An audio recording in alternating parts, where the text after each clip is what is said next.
Pending destiny. The will of Allah is eternal and does not change. Imam Muslim narrated that the Prophet sallallahu alaihi wasallam said, Ya Muhammad, inni idha qadaytu qada'an fa innahu la yurad.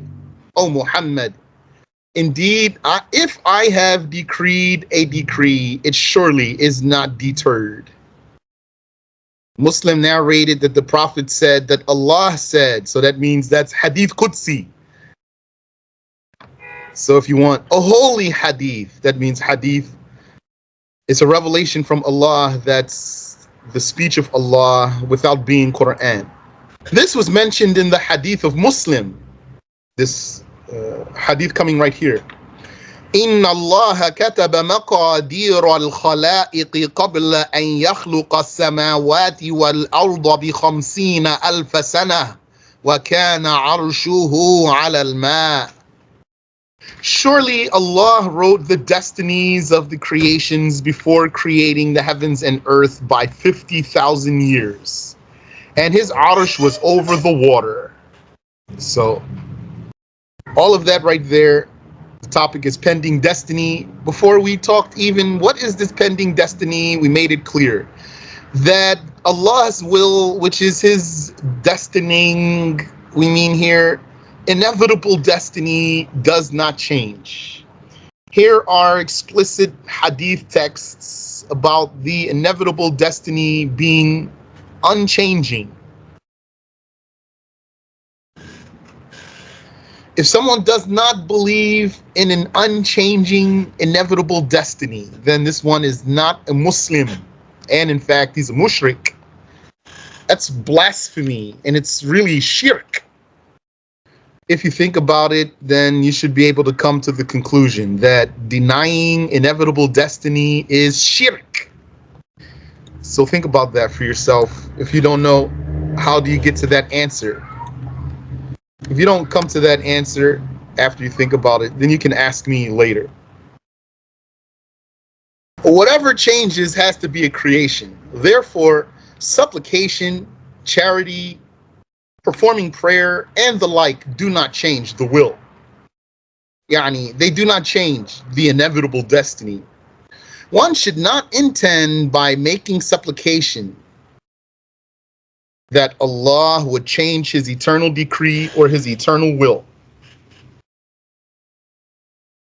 That's going to be kufr, blasphemy. You won't be a Muslim if you make dua for Allah to change his will, or even hoping that Allah would change his will. By making supplication, one asks Allah for things to happen, that Allah willed eternally for those things to happen. When you make dua, you're not asking Allah to change his will. You shouldn't be. Rather, you make dua hoping that because you're making dua, Allah eternally answered your dua. That he knew in eternity that you would make dua and then give you what you're asking for now. Moreover, by making supplication, one shows and declares his need of Allah, and also acquires reward for that.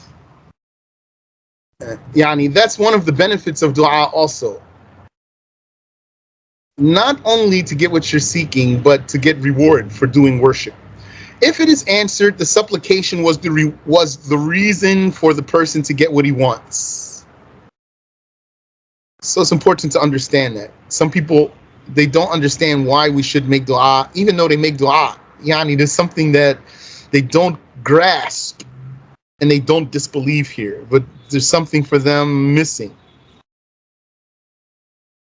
If it is answered, the supplication was the reason for the person to get what he wants. So they're not getting that. It's just like eating food. If you eat food, you're eating the food was a reason for you to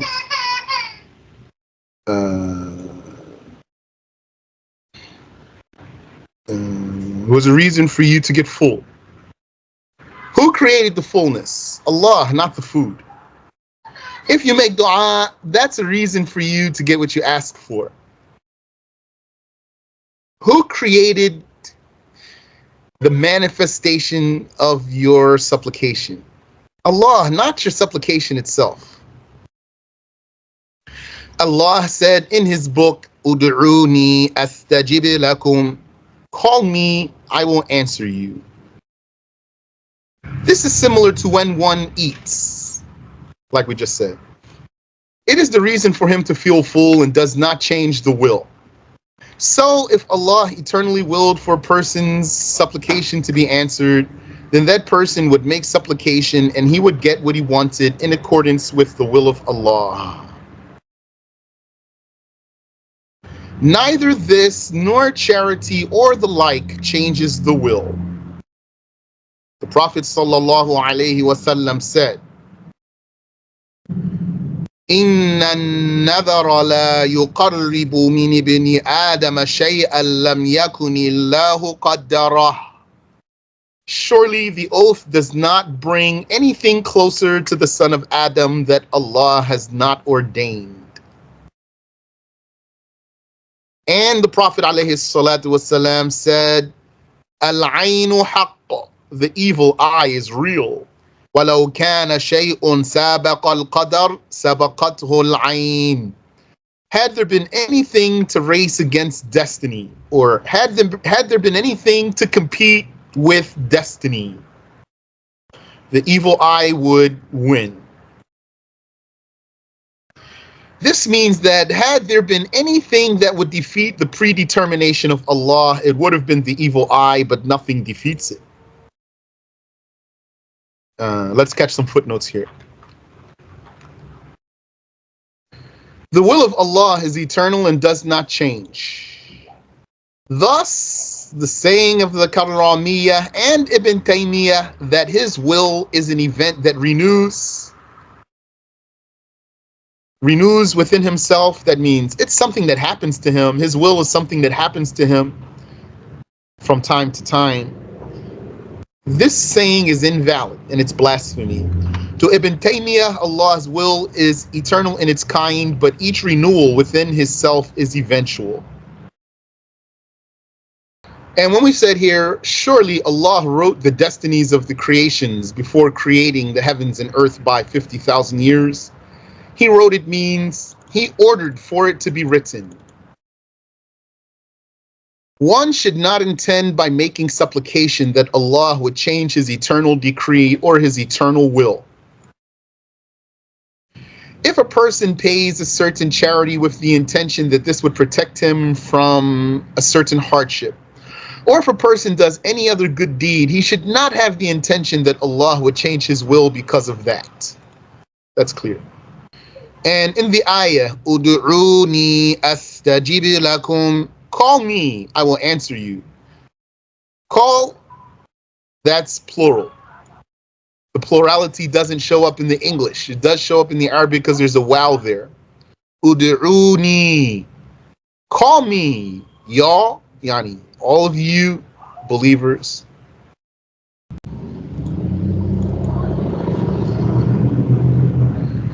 This is similar to when one eats. It is the reason for him to feel full and does not change the will.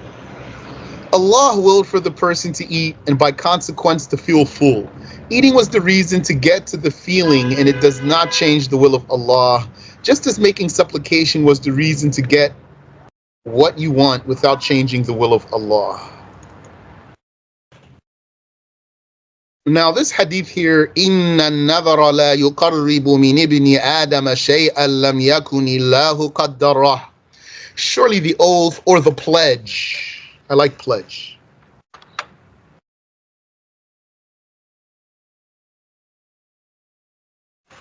does not bring anything closer to the son of Adam that Allah has not ordained. This hadith is evidence that it's not recommended for a person to make a pledge to do something if Allah grants you something. If Allah grants you something.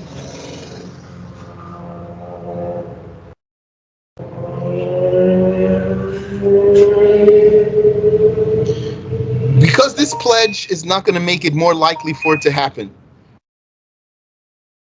And because if what you pledge to do, yani, if the thing doesn't happen, then you're not going to do what you pledged to do. So then it's going to be a case of withholding from doing a worship. It's like holding a worship for ransom. And as for this hadith, the evil eye is real. Had there been anything to race against destiny, the evil eye would win. This means that the evil eye has a real effect, a natural one, not a supernatural one. It is also understood from this hadith that nothing harms or benefits except by the will of Allah.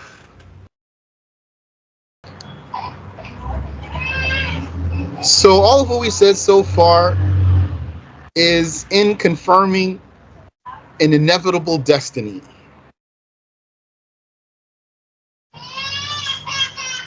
So what's the case of our title?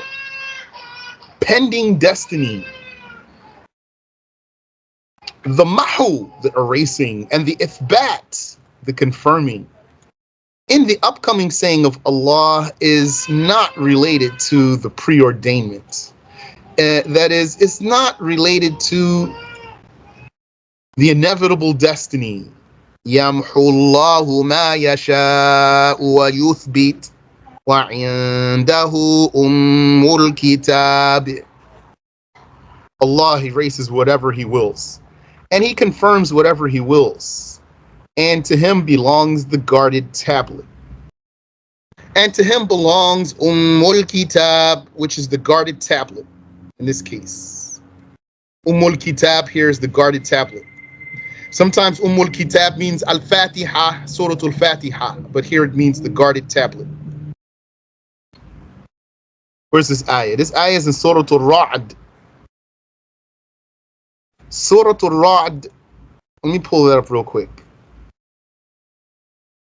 That's in Juz 13, if I'm not mistaken. Yes. And that's towards the end of the surah. Yes. Ayah 39 of Surah Al-Ra'd.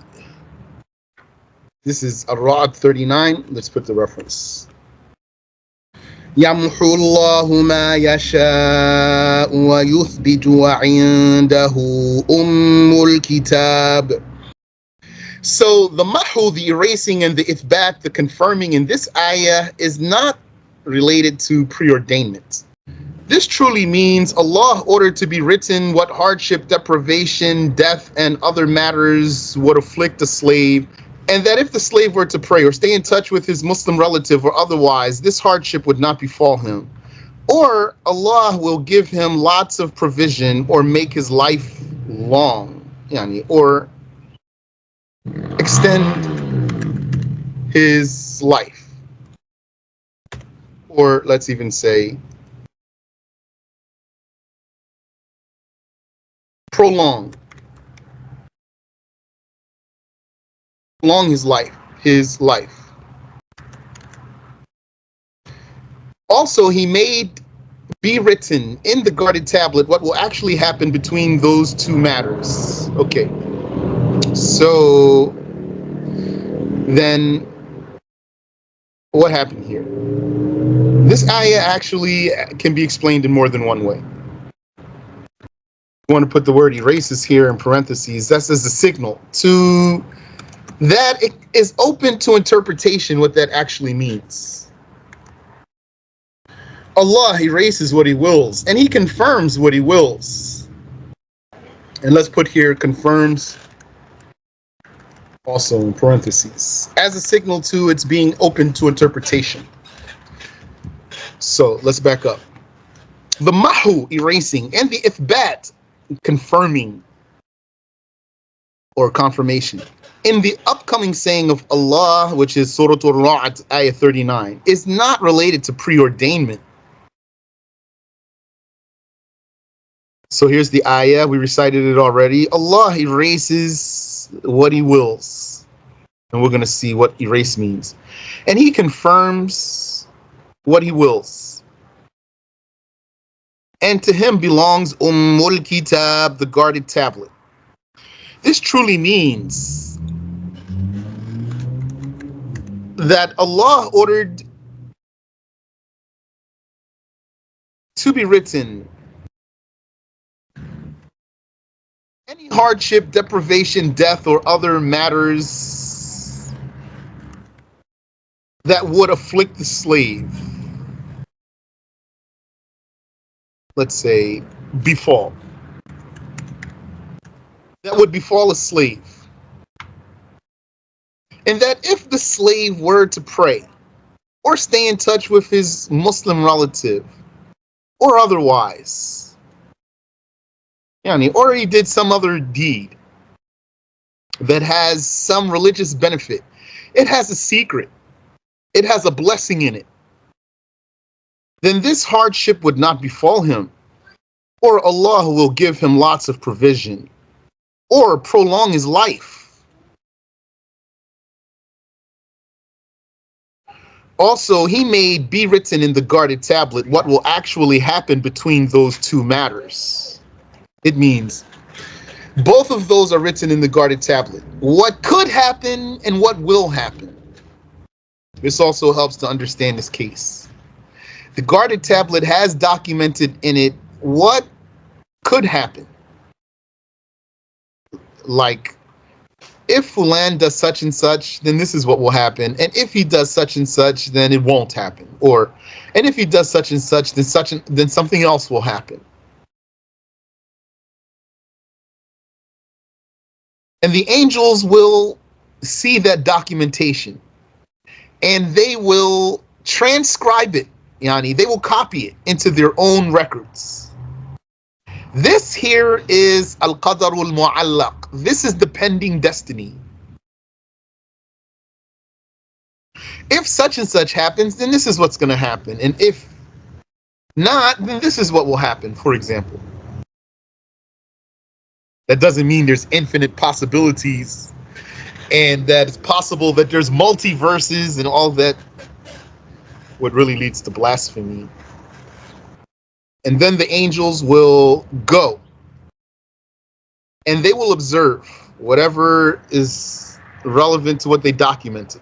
And they will see, will it happen or won't happen? Will he do it or he won't do it? Will such and such happen or won't happen? Or will Fulan do such and such or he won't do it? And then they see. So whatever happens, then they cross out what they recorded might happen. They cross it out as the thing that doesn't happen. That's the pending destiny. Al-Bayhaqi narrated that Ibn Abbas said, Allah erases whatever he willed from the two books of the angels. There are two books. Allah erases whatever he willed from one of them and confirms the other. And to him belongs the guarded tablet that contains all of it.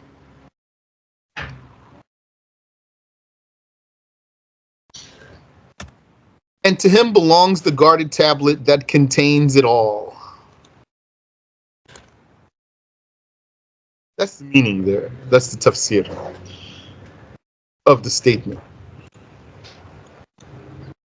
To him belongs the guarded tablet, but to him belongs everything. Why the guarded tablet's there? Because the guarded tablet contains the documentation of all of that. It's not randomly mentioned there for no reason. So the erasing and the confirming go back to one of the books of the angels, or records if you want. Let's put records. You don't imagine wrong thing. We'll say the book of the angel. The records of the angels.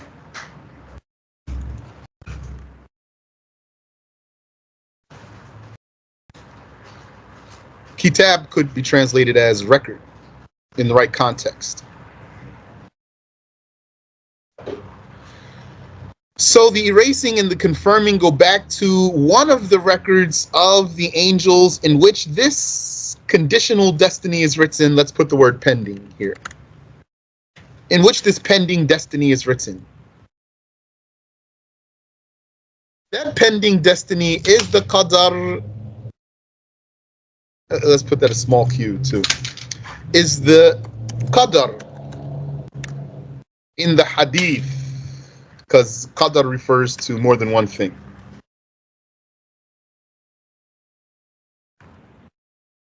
لا يرد القدر إلا الدعاء. Nothing deflects the pending qadar but supplication. Qadar, so the pending destiny, but supplication. This does not refer to the mubram, inevitable destiny. Also, this erasing does not pertain to dying miserably on the state of kufr, shaqawa, or happily on the state of Islam, sa'ada. Because that doesn't change how you're going to die as a kafir or a believer. Al-Bayhaqi narrates from the route of Mujahid that he said about the ayah, فِيهَا يُفْرَقُ كُلُّ أَمْرٍ حَكِيمٍ. On that night, every definitive matter is distinguished. What did Mujahid say about this ayah? He explained it, that it means on the night of Qadr, not Qadar, Qadr.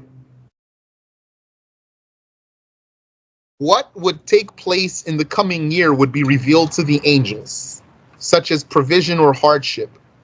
As for the confirmation of dying miserably or happily, miserably means as a kafir, or happily means as a believer, this is confirmed and will not change. We have some footnotes, but let's save those for next time, inshallah ta'ala. These are some big footnotes there, and we're just now at the end of the time. Let's see how big those footnotes are. So it's about a quarter of the page. وَسُبْحَانَ اللَّهِ وَبِحَمْدِهِ